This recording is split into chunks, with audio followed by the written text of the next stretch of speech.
جی سورہ البقرہ آیت نمبر 197 تا 202، صفحہ نمبر 41۔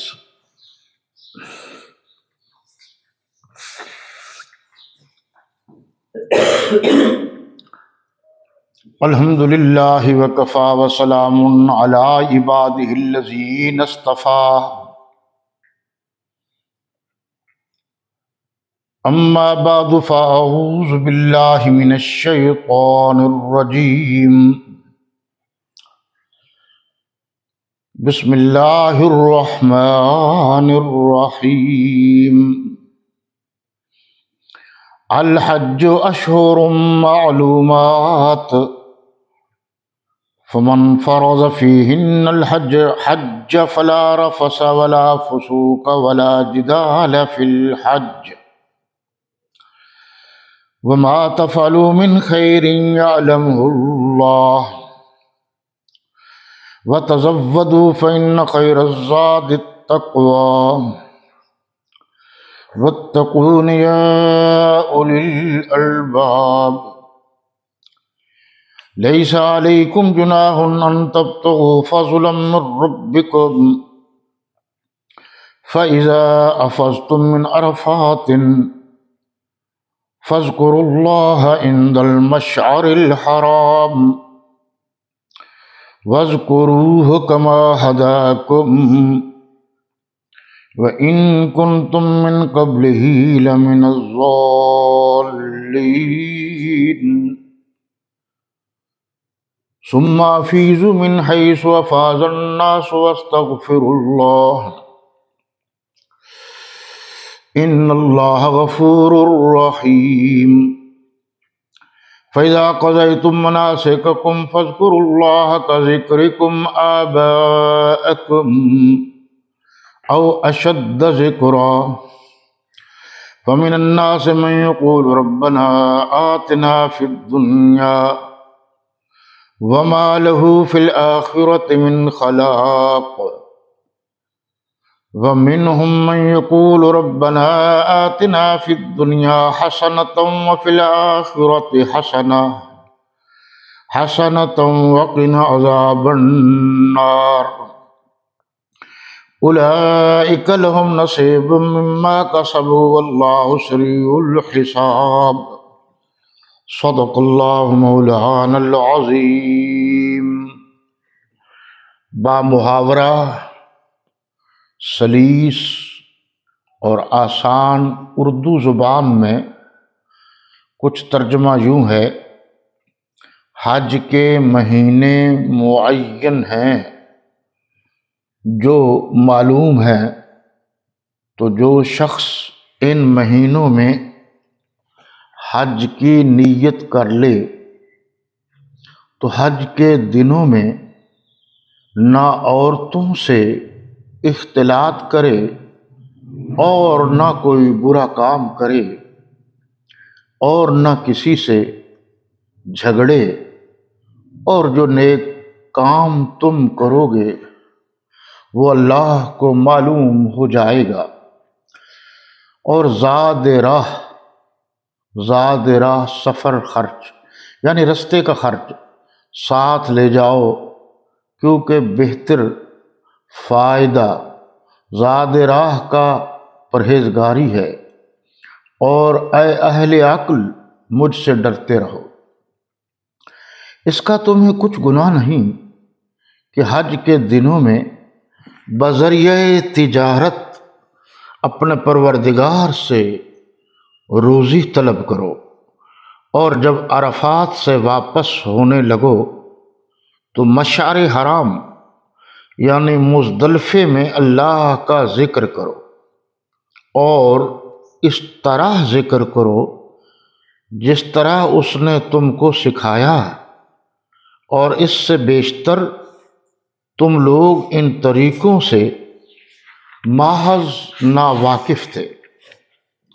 پھر جہاں سے اور لوگ واپس ہوں وہیں سے تم بھی واپس ہو، اور اللہ سے بخشش مانگو، بے شک اللہ بخشنے والا اور رحمت کرنے والا ہے۔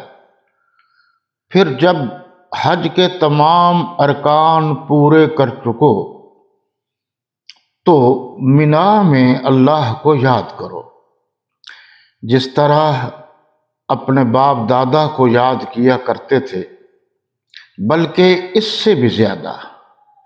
اور بعض لوگ ایسے ہیں جو اللہ سے التجا کرتے ہیں کہ اے پروردگار، ہم کو جو دینا ہے دنیا ہی میں عنایت کر، ایسے لوگوں کا آخرت میں کچھ حصہ نہیں۔ اور بعض ایسے ہیں کہ دعا کرتے ہیں پروردگار ہم کو دنیا میں بھی نعمت عطا فرما اور آخرت میں بھی نعمت بخشیو اور دوزخ کے عذاب سے محفوظ رکھیو۔ یہی لوگ ہیں جن کے لیے ان کے کاموں کا حصہ یعنی اجر نیک تیار ہو ہے، اور اللہ جلد حساب لینے والا اور جلد اجر دینے والا ہے۔ آج ہم اللہ تعالیٰ کے فضل و کرم اور اس کے مہربانی سے سورۃ البقرہ کی آیت نمبر 197 تا 202 کا مطالعہ کرنے کا اعزاز اور شرف حاصل کر رہے ہیں۔ ان آیات میں حج سے متعلق احکامات ہیں کہ پہلی بات تو یہ ہے کہ حج کے مہینے مخصوص ہیں۔ رمضان شریف کے بعد شوال، ذوالقعدہ، ذوالحجہ بھی، یعنی یہ 3 مہینے ہیں جن میں حج کیا جاتا ہے۔ ان 3 مہینوں کے علاوہ حج نہیں ہوتا۔ عمرہ آپ کر سکتے ہیں، زیارات کر سکتے ہیں، حج نہیں ہوتا۔ حج اس پر فرض ہے جس پر طاقت ہو، استطاعت ہو۔ یعنی مثال کے طور پر آج کل اگر حج کا خرچہ 8-10 لاکھ ہے تو اس کے پاس پورے پیسے ہو، یعنی گھر کے خرچے کے علاوہ دینا وینا بھی نہ ہو،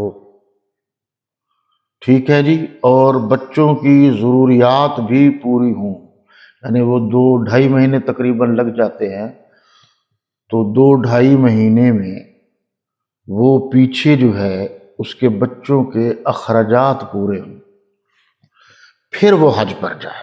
یہ اچھی طرح مسئلہ سمجھ لیجئے کہ جو لوگ حج پر جاتے ہیں اور پیچھے خرچہ نہیں دے جاتے، یہ غلط ہے۔ دوسرے نمبر پر کہ وہ حج پر جانا چاہتا ہے مگر 2.5 مہینے میں اس کے گھر کا خرچہ 2.5 لاکھ ہے یا کم و بیش ہے، تو وہ خرچہ پہلے ادا کرے، یعنی گھر والوں کو آنے جانے پہ جو وقت لگے گا وہ خرچہ دے۔ اچھا، اس طرح یہ بھی ہے کہ اگر پیسے تو ہیں اور گھر کا خرچہ نہیں ہے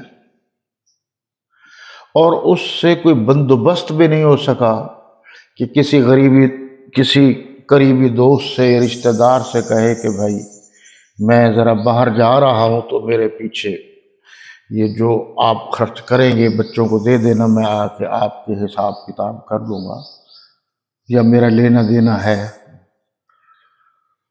وہ تو ٹھیک ہے۔ لیکن اگر کوئی بندوبست نہیں، مثال کے طور پر کسی ایسی جگہ رہتا ہے، کسی سے بنی ہوئی نہیں، یہ ہے وہ، ہزار ہاتھ دنیا میں مسائل ہیں، تو پھر وہ حج پر نہ جائے۔ فقہا نے یہ لکھا ہے کیا وہ تو جائے حج پر نیکی کمانے، اور اس کے جو بچے ہیں، ٹھیک ہے جی، 3-4 بچے ہیں، بیوی ہے، تو وہ کہاں سے کھائے؟ کیا وہ مانگ کر کھائے؟ اور اسلام خواہ مانگنے کی اجازت نہیں دیتا، بالکل۔ یہ دیکھو اللہ اور اللہ کے رسول صلی اللہ علیہ وسلم کے نزدیک وہ ہاتھ سب سے بہتر ہے جو ہاتھ اللہ کی ذات کے سوا خام خواہ کسی اور کے سامنے نہ پھیلایا جائے۔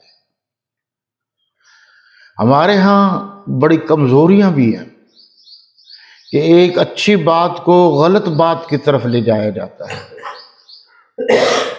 مثال کے طور پر کسی نے کسی سے دینا ہے، لینا ہے، کوئی کاروبار کرنا ہے، یہ کرنا، دیکھو جی یہ غلط ہے، یہ یوں ہے۔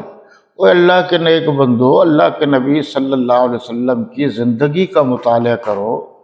لَقَدْ كَانَ لَكُمْ فِي رَسُولِ اللَّهِ أُسْوَةٌ حَسَنَةٌ، آپ صلی اللہ علیہ وسلم کی حیات طیبہ مکمل مسلمانوں کے لیے نمونہ ہے۔ تو جناب دنیا میں کاروبار کر سکتے ہو، ایک دوسرے سے دنیاوی طور پر لینا دینا، یہ سب جائز ہے۔